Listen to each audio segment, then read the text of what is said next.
Banji Vakorja. Hi everyone, Eimear Burke here. Welcome to another Fireside Chat, and this is Fireside Chat 162, where I'm in conversation with a member of the Order of Bards, Ovates and Druids. And as is customary, I begin with a prayer for peace. Gamara Shiakon a fud na crinne. Gamara Shiakon in our Jaili agus in our Jirha. Gunari Lin len ar cuid garmacha, gan which buicus jeev, jeha chuvdaka, a spirit chuvdaka. May peace prevail on earth. May peace prevail in our homes and in our countries. May our missions be accomplished. We thank you, guardian spirits and guardian deities, for peace. As the fever of day calms towards twilight, may all that is strained in us come to ease. We pray for all those who suffered violence today. May an unexpected serenity surprise them. For those who risk their lives each day for peace, may their hearts glimpse providence at the heart of history. That those who make riches from violence and war might hear in their dreams the cries of the lost. That we might see through our fear of each other a new vision to heal our fatal attraction to aggression.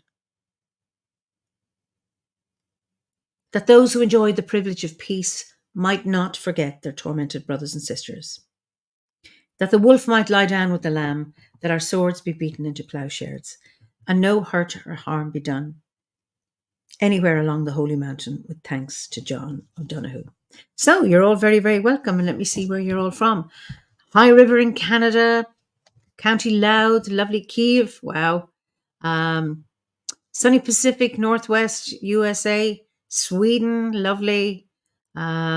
Slough, Texas, great. Don't know what the weather's like there. It's kind of dull here, but warm actually. It was 17 degrees yesterday. Sunny Calgary. Oh, so it's Utah, lovely. Italy, ciao. Sunny Auckland. Wow. Hertfordshire. Again, New Zealand. Wonderful to see you all. Great. So we are going to the UK to meet this evening's guest, and we're going to Glastonbury. So I'd like to introduce to you Talia Brown. You're so welcome, Talia. Thank you. Welcome, Eimear. Yes, it's lovely to be here by the fireside. Yes, and Glastonbury is such a special place for the order. So I'm always interested in. I know I have my own impressions of Glastonbury, and I assume people, when they go to Glastonbury, have their own impressions. And I'm always interested in what's it like for the insider or the local person. And I don't know, were you born there, you brought up there, or is this something you've done as an adult? So just tell us a little bit about that. Okay, so I came to Glastonbury in 1990. I was looking to go to Dorset, but ended up in Glastonbury. So I've been here, that's nearly 34 years. It's changed a lot in that time. Things we were doing back in 1990, just a handful of people. We now have hundreds, even thousands of people coming. So it's a very colourful place. There are lots of creative people here, but we have this beautiful, mystical, liminal landscape because we're on the edge of the marshes. And there is a sense of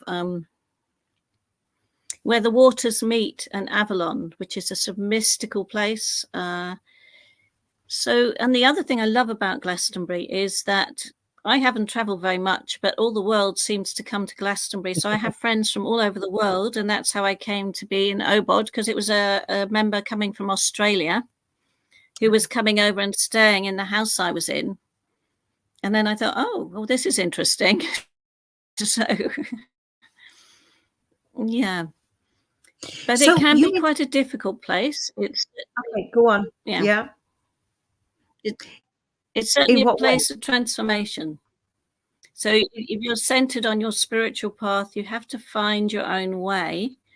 And Okay. often people come here and they think, oh, it's going to be wonderful. And the first 18 months it's almost like everything falls apart and they have to come back from who they actually genuinely are. So it can be a tricky place to live. Did that happen to you?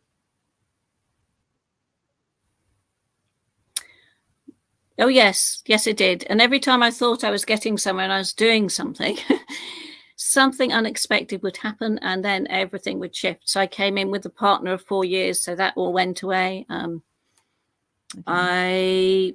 Yes, whatever I tried to do, it would kind of fall apart in some way, and then something else would come in its place.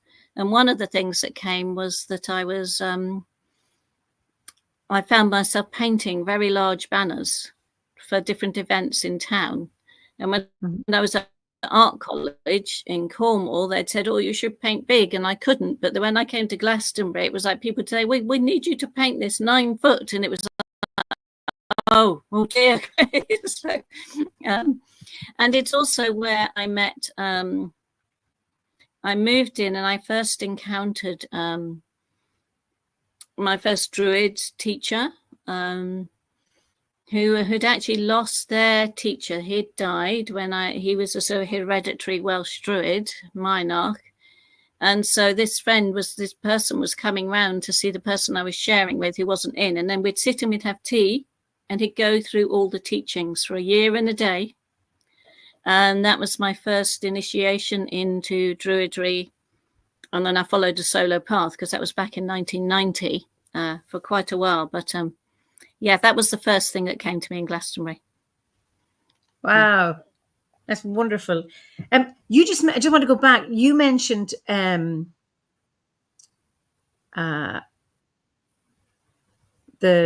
two rivers, the rivers of Avalon meeting. What are the rivers? I know there's the Brew.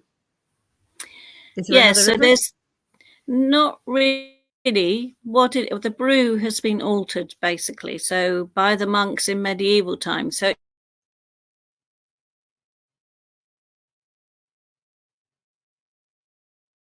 you have frozen on me. I don't know if you can hear me. You have frozen.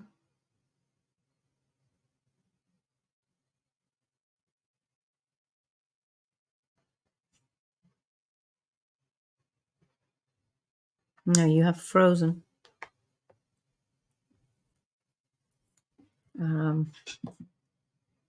It's interesting. Sean has a question. I'll just wait for Talia to come back. I've heard of so-called Jerusalem syndrome, where people go to a holy place and end up having a spiritual break, and not always positive, sometimes overwhelming. Just the same happened in Glastonbury. Well, I think that's what she was referring to. But it's really interesting. I heard of Glastonbury when I was. She's gone. Hopefully, she'll come back. My first time to hear of Glastonbury was I was living in Lesotho, in southern Africa, and I became involved in a healing and meditation group, and that's where I first heard of Glastonbury. And they said that was the New Jerusalem, that the New Jerusalem was energetically above Glastonbury. At the time, I wasn't too sure what that meant, but maybe as a place of pilgrimage. Yeah, I'm hoping she can come back. I'm going to give her a text to see if she can come back. So now, what am I going to talk about while I'm waiting for her to come back? Just remove that question. It'd be interesting. Anyone here who has had challenging experiences in Glastonbury, if you could put it into the chat, it might be interesting to see that. Ricky, thank you so much. I've decided to call these Elsa moments whenever either of the speakers is frozen. Brilliant. So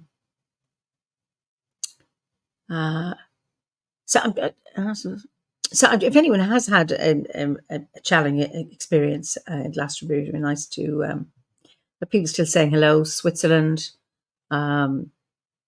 California, there's London, of course. Yeah, Gabriella says, I've noticed Glastonbury amplifies whatever you feel at the time. Jane says, I've had challenging experiences in the Abbey, felt cold and as if I was being followed. And that's fascinating. I say Pat has a question there. Do you remember a friend told us both about the time when a wave of crazy seemed to sweep across the whole town of Glastonbury briefly and affected people's behaviour? I don't remember that, but I know, I mean, anecdotally, I've heard just kind of comments about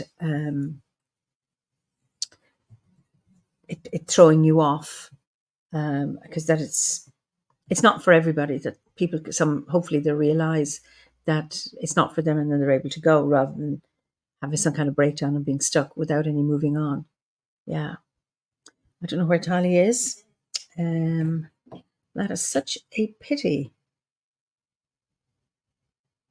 So I don't know what to do. I'll just wait and just thinking. I'm just maybe thinking of a story to tell you to keep you occupied or keep me occupied, because I find this when I don't see faces, just into the void. Tell us my favorite book. Okay, Pat, that's always that, and I still don't know it off by heart. That's always a fallback. Well, we did.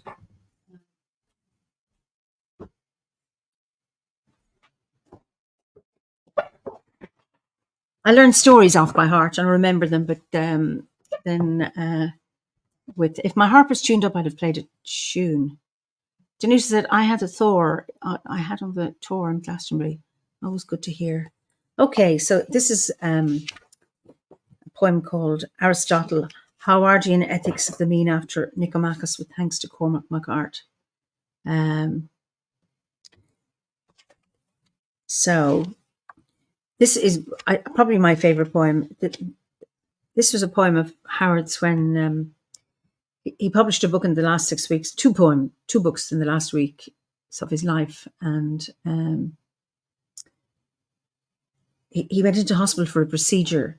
And what did he do? He brought in a little book by Nicomachus. Nicomachus was Aristotle's son. And it was about Aristotelian ethics, the kind of thing you read in hospital while you're waiting for a procedure, of course. So anyway, this is what moved him. Or that was what moved him to write this poem. Choose to do that which brings you towards the virtue of your being. Do not seek what you cannot know. Do not dwell in what cannot change. Talia's back now. If your nature be as rock, move down, go deep. If your nature be as fire, move up, flame with spark. If your nature be as water, move around, meander. If your nature be as air, expand, fill every corner unseen. Welcome back, Talia. Stir your cauldron full with pleasure, sorrow, pain, and joy. Learn the difficult craft of choice. Make your way of being a work of art, not too much or too little of any one tint. A finished work of art needs nothing taken away. At it. Choose when to be full with pleasure. Choose when to be sure of sorrow. Choose when to grow through pain. Choose when to wallow in joy. Search for the excellence of your being. So easy to have feelings, given out too much or too little. So difficult to find the centre of a circle. So difficult to change a habit to virtue. To straighten a bent willow wand, curve it beyond the mean. Anyone can be angry. This is easy. So difficult with the right person, to the right extent, at the right time, with the right motive, in the right way. This is not easy. Choose to do what brings you towards the virtue of your being. Do not seek what you cannot know. Do not dwell on what cannot change. Seek to be not too little nor too much. Climb the steep path. Stoop to the wind. Navigate the mists towards the virtue of your being. So, we were just talking, Talia, when you went when you went through the veil. Just a number of people. I was asking if other people had experiences with Glastonbury and the energy there. So Amy says, Glastonbury is multi-layered. I felt dismay at seeing a lot of trash at Wherryhill Hill before the cutting of the sacred tree. And the bed and breakfast host just said, the shadow is darkest where the light is strongest. And then Ishfaq, I think you live in Bristol, do you? I moved to Glastonbury but found it difficult. But with my rebirth, I will try to return to the promised land.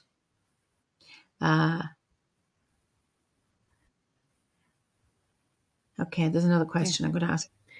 Somebody, Christina, said she'd had a profound experience at Chalice Well. It was good overall, but felt a little bit like being chastised and welcomed home at the same time. Ouch.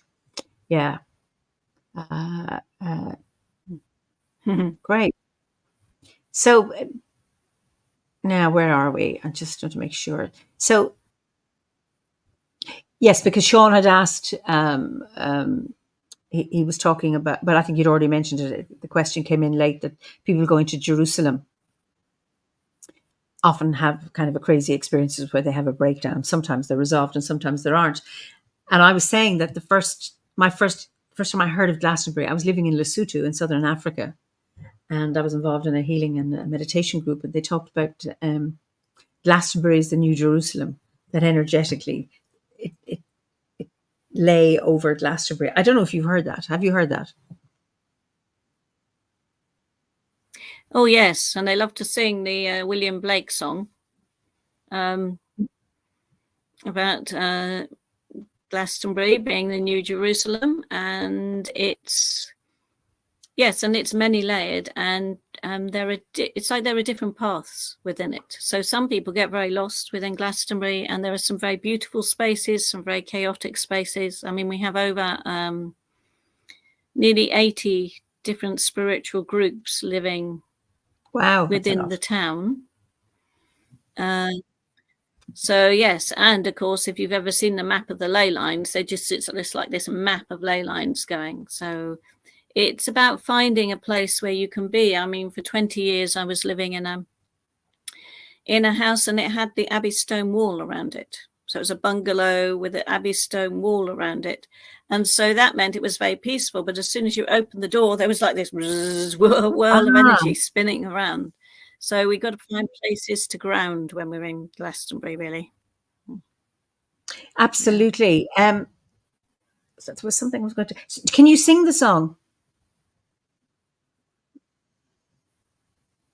Oh, no, probably not. I don't think I would sing it in, and did those feet in ancient times walk upon England's mountains green? And people will be very cross because now I've half forgotten the words, but it's by William Blake called Jerusalem. Yeah, so whenever people are up the tour on an event, they sing it. Yes. I didn't know that was about Glastonbury. It was, I don't know how many winter gatherings ago, maybe you were there. There were two guys there talking about pilgrimage. They were the British Pilgrim Trust, and it had just been set up, and they were walking along a river. I can't remember. And they sang that song. I like yes. The air. I like the song. Yeah. Wonderful. Okay. It wasn't written. I don't think William Blake never mentioned Glastonbury. Yeah. Yes. He never. Sorry. And then I think the music was written for. No, I don't. I think historians have looked, and he didn't seem to mention Glastonbury. So people have associated with Glastonbury since then, and I think it was put to music for the women's vote. They were the ones who asked for that poem to go into music. It's got an interesting history, but it's definitely these days associated with the tour. And people in Glastonbury do have a sense of, some people have a sense of the New Jerusalem. Other people don't really, there's many different paths and different views, really. And are you saying it was put to music by campaigners for the women's vote? Is that what you said? Yes, that's right. They asked for, I can't remember which composer. I mean, our local historian, Paul Weston, would put he would know the details, but basically that's It was written as a poem by William Blake, and then in the beginning of the 20th century, it was put to music. And of course, the melody is very evocative. It is. I love it. Yes, absolutely. So, I mean, we met, you and I, with Olivia. Actually, I met you in Glastonbury, actually, in 2011. I was at the Goddess Conference.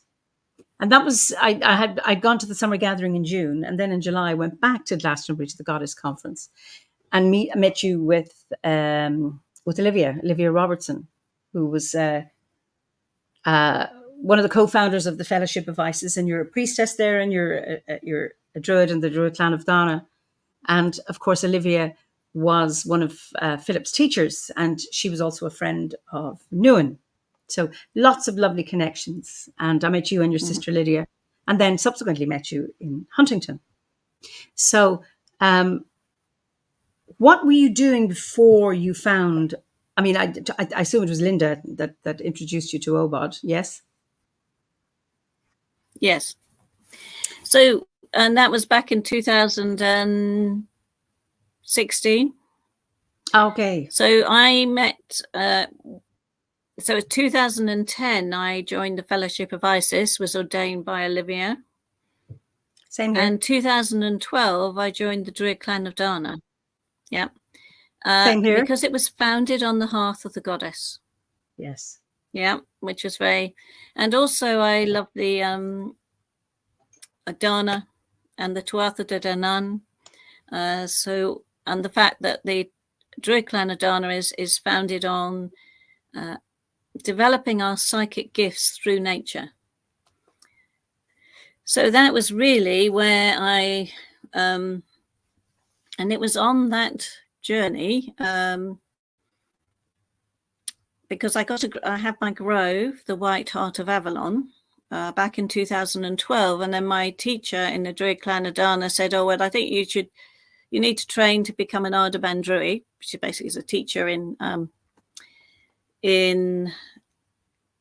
the Irish. And I was on a pilgrimage from Glastonbury to Lindisfarne, and I had this dream where what I had to teach was, it was my life went in front of me, and it was this blend of yoga, nature, druidry, Buddhism, the goddess. It was like it was all flowing as melding into one stream.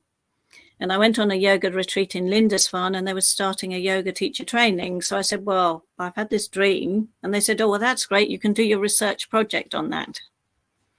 So I did the research project. And of course, I read a lot of Philip's work and Nuan. And so, and then Linda moved into the house. And then I thought, well, I'd like to find out more about Obod.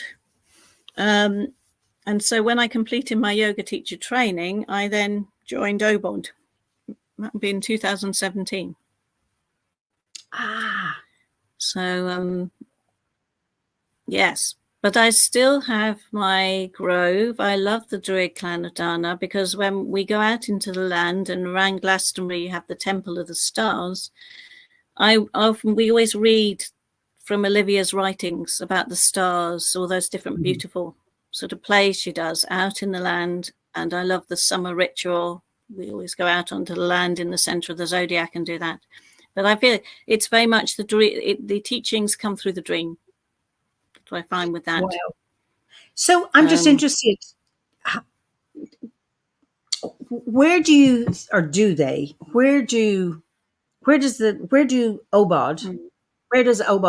meet with the Druid clan of Dana for you? Or do they meet? Well, they do, actually. They sort of overlay in a way. There are great similarities. And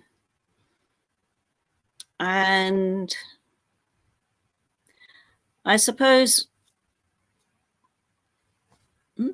interesting question. So they do meet in a sense, because I see it as flowing from one thing to the other. But obviously, I belong to the Ash Grove within Glastonbury, so we do a lot of with Penny, Billington, and Arthur, and So what I've found with Obod, it's almost like it's in the outer world. So you get all the references. If you want to read about things, you get I love the way that it's set up so that actually you can be anywhere in the world, and it's set up, and it doesn't matter whether you're completely new to Druidry or whether it's been on your path and you're following different paths as well. It works. And so it works as a sort of online teaching, because always before that it had been through people I'd met. So I find that's very interesting. And again, it's very organized, and it works very well in that way. Whereas on the other hand, with the Druid Clan of Dana, and certainly with Glastonbury as well, it can be very intuitive. It can be spontaneous in the moment. And that's one of the differences that can be. So it's also, so sometimes I'm trying to bring a bit more sort of organization into when we're doing the Druid Clan of Dana. And sometimes we're trying to find a bit more spontaneity when we're doing our Obod, working with Obod, really.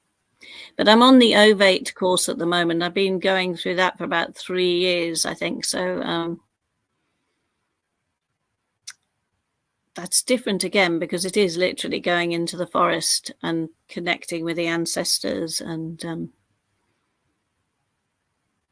and the trees. So that's the part of the journey I'm on with Obod. And then, of course, I'm a member of the Ash Grove, and we do a lot of things together, really, so which is lovely. And that's the nice sense of community that you get.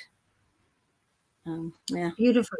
Jane, who's in the Fellowship of Isis, she said, for me, Fellowship of Isis is more mystical and goddess inspired than in Obod work. But you know what? It's lovely. It's lovely to be able to weave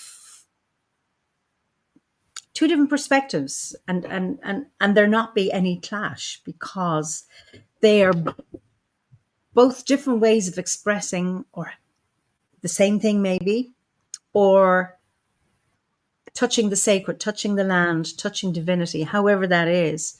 And it's just a lovely way to have those different strands and how they can meet. I think that's beautiful. Timey has a question. Go on. Sorry. Go on. No, that's fine. No. No, you do. You go. Yeah. I noticed there's a pause, so I'm. It's very hard to pick up the cues that there's a delay. Yes. So okay. So yes, I was just going to say yes. So that is the thing that I love about both Fellowship of Isis and the Druid Clan of Dana, is it is founded on the hearth of the goddess and the mystical aspect of the divine feminine, which personally for me is where my heart is. So yes, I love that, really. And that is slightly different from Obod, which is more balanced between sort of masculine and feminine. But I love to dive into that space of the goddess, really. Oh, lovely. Would you say, Timey has a question, would you say that Druidry works as a catalyst? Yes. Yeah. I think it inspires our creativity. I think it gives us, we connect to nature, but also we find our creative expression, whatever that may be, in whichever form we're meant to actually bring this across. Which is why I think it's so dynamic, really, as a path. I think that's quite beautiful. Yeah. Sean has a question, but I think you may have already touched on it. Does your FOI and your Obod practice inform each other?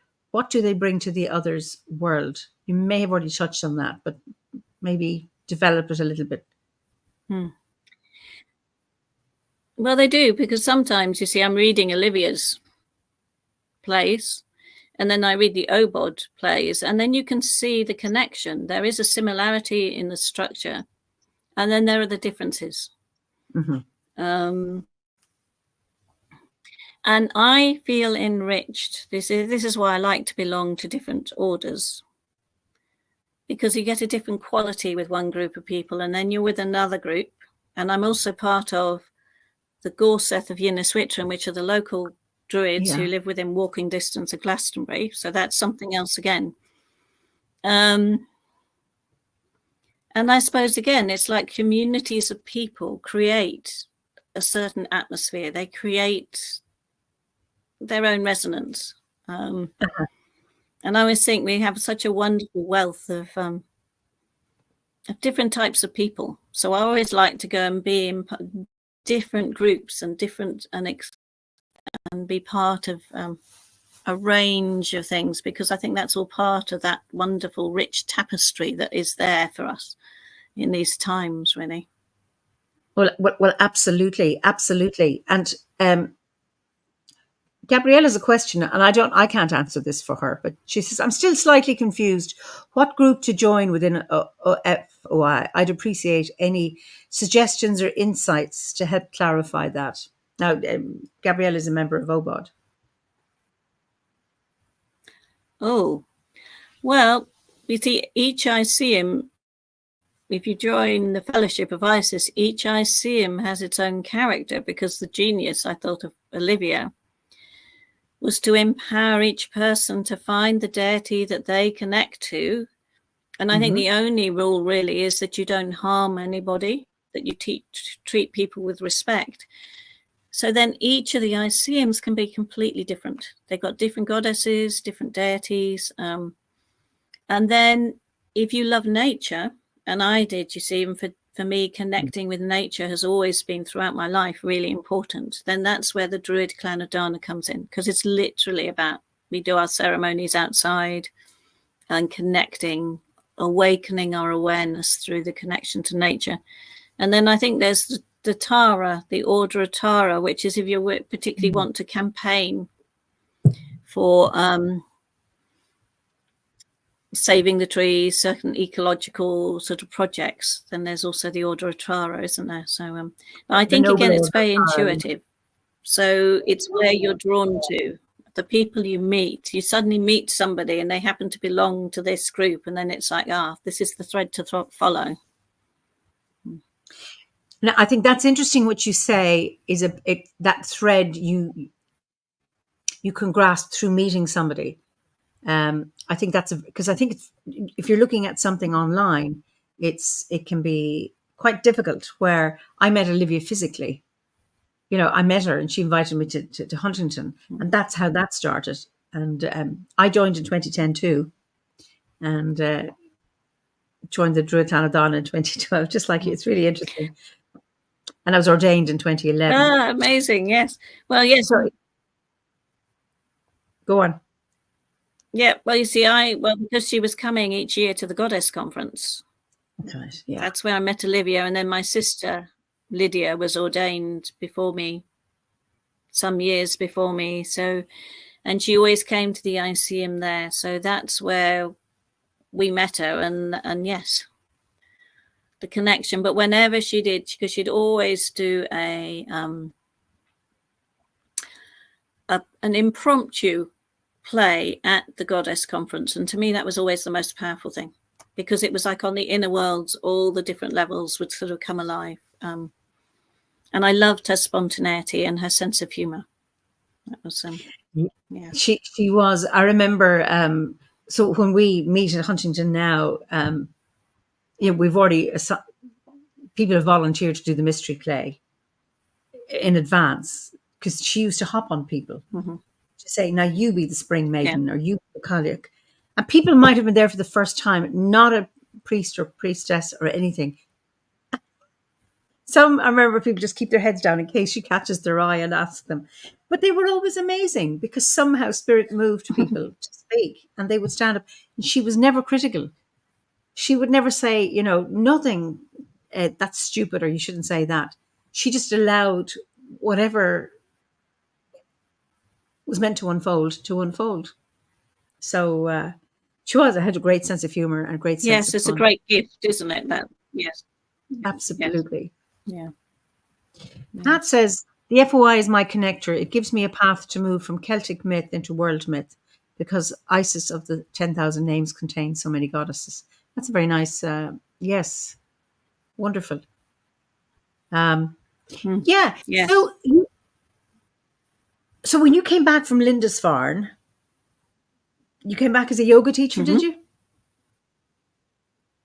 Well, no, I then started, I had 2 years to then go and train in Wales doing the yoga teacher training.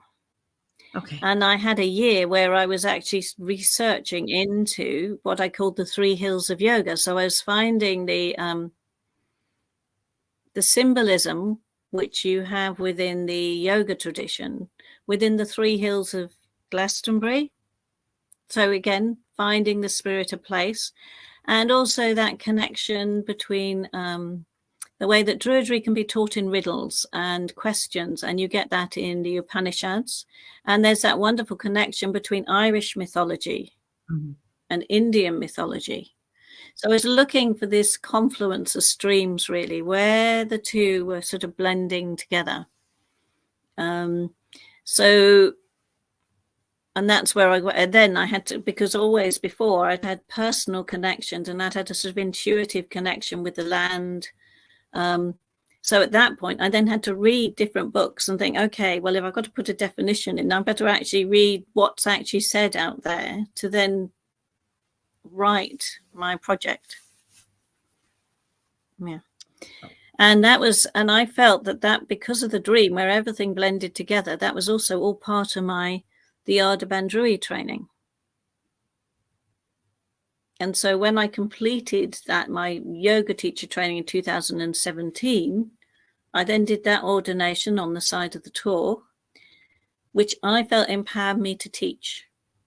And at the same time, I then joined OBOD and did the Bardic course. And that was a review of my 19 years of solitary Druidry and the sort of Druid clan of Dana, because it's so well set out, that course, with the classic myths.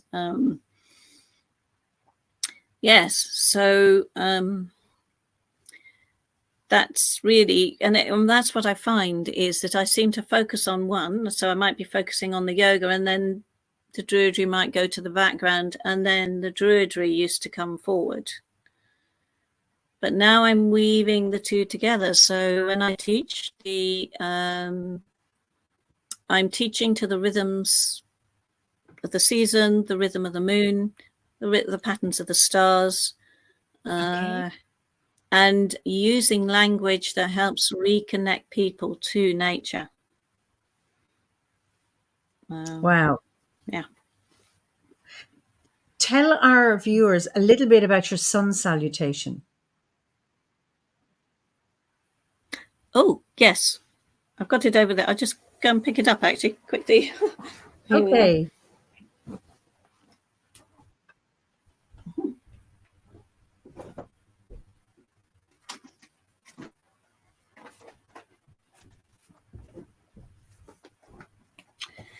So here we are, sun salutation. So basically, I was halfway through the yoga teacher training, and I had to go and stay in Wales as well, up in the mountains in Wales, which is where this ashram is. And I had to do sun salutations. We had to practice every day, and I just got whiplash and tore muscle in my back. So then it was like, oh, well, if I want to stay on the course, so then I had to work out the most simple movements that I could do, which were the essence of the sun salutation. And one of the ways I did this was to come up with almost a poem of a sun salutation. And now I teach different gentle variations with some of my students who maybe can't bend up and down and do the full variation. And also I felt that this is more of a feminine variation. So I could read you the oh, good, I've got my glasses. That's good. I'll read you this, and it came to me whilst I was doing this. So I used to do a very simple variation, and I would say, salute to the sun. I feel the earth at my feet. I bring my hands to my heart to salute the sun. I raise my arms opening to the golden light of the sun. As I bow down to the sun, I embrace the earth that welcomes me home. Balancing between earth and sky, offer my heart to the sun. I bring the light of the sun to my heart as I stretch like a cat. I embrace the earth to commune with the Sphinx, the timeless one. I rise like a cobra to greet a new day. I caress the earth as I curl like a cat. Balancing between earth and sky, I offer my heart to the sun, bringing sunlight to my heart, touching the earth, drawing earth's energy up as I salute the sun. I stand tall with a radiant brow. I bring the heart of the sun to the light of my heart, giving thanks for the day. So that really became my main practice when I had to do some very simple movements.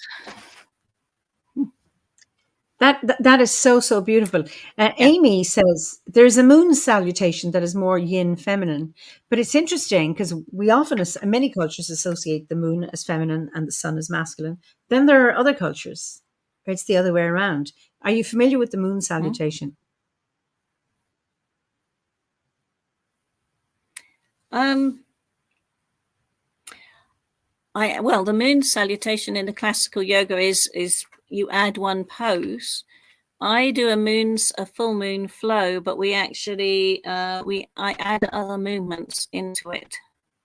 So we always do a full moon, Chandira Namaskara, which Chandra is the moon.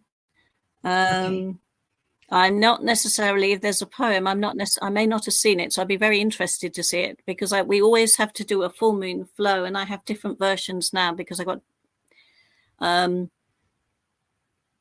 if I have students who actually can't bend on their knees or put pressure on their knees, then we have a standing version. But it's also one that we can actually do if we happen to be lucky and the moon's out, and you can go outside in the garden and do that under the light of the moon. So you're bringing that silver light of the moon around you. But I may not have seen that, but I'd be very interested to see it if there's a link. Now, did you write that sun salutation? I wrote the words, yes. Well, maybe I think Amy was referring to the salutation. I don't know if she's referring to a poem. Maybe you can write that too. It was beautiful what you wrote. Well, that's true, because I could actually, because the movements and the words that I use when I'm teaching people. So I probably need to write down my moon salutation, which we actually do pretty much every full moon. Yes. Oh, that is so beautiful. How we're coming to the end of our public time. We're soon going to go on to onto the hearth in a few minutes. But how has Druidry supported you in your life?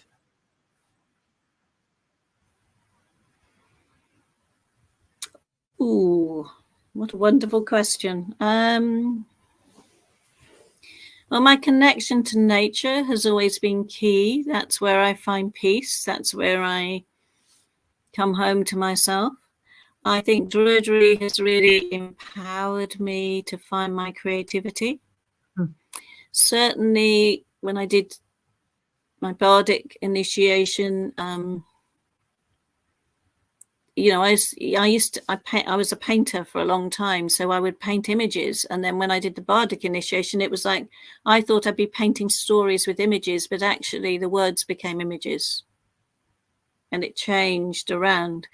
So it's a wonderful source for my creativity. I have some wonderful Druid friends who have a deep love of both nature, of community, of living in harmony with nature, but also of peace and creating peace. So, yes, I think that's where I began to feel that I'd found a home, really, because for a long time, I used to feel at odds when I was younger with society. Yeah. Well, it's so many people say that. I know we all say, oh, it's becoming a cliche within the order, but cliches are based on reality in many ways. For so many people will say that having joined the order have found a home, like I did, like a second family. And where do you get your inspiration? Do you get it? Is there a special place? Is there a special ritual you do? Does it come to you spontaneously? Do you sit in front of a blank canvas and start painting, or a blank page, or how does it come to you?